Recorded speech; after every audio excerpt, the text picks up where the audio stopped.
So the soap opera of Soap Lake was conceived by Alex Escobar after all the drama he experienced from moving into a tiny little town in central Washington called Soap Lake, where the rules are, even if it says private property and there's no fence, people still run around at night stealing stuff like bags of keys.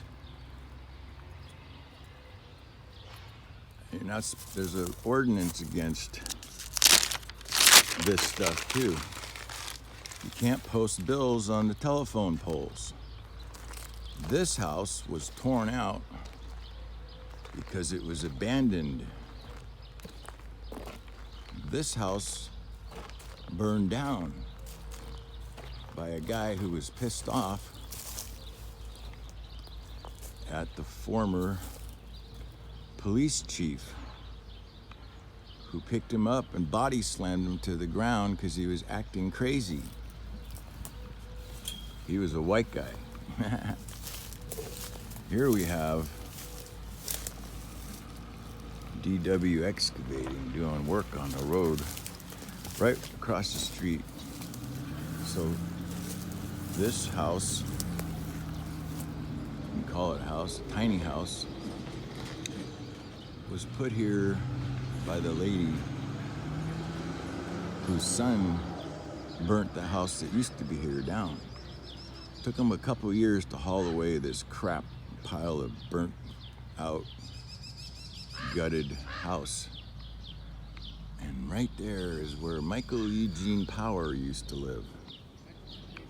And he was instrumental in cleaning up Soap Lake. And he gave his property away for pennies on the dollar because he was sick and tired of living here. So he moved out about 4 years ago. And now I'm being watched by the construction workers. So I better move on, because sometimes people don't like me on video without permission. So as long as you're on the public sidewalk, or where the sidewalk should be, yep, there it is, Mike Power's old place.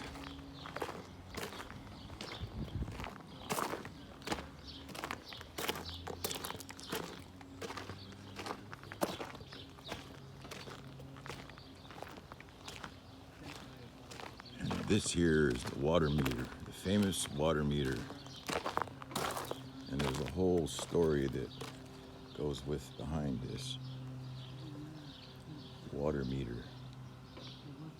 5 police officers and 3 Soap Lake employees to pull out a water meter from a writer's house.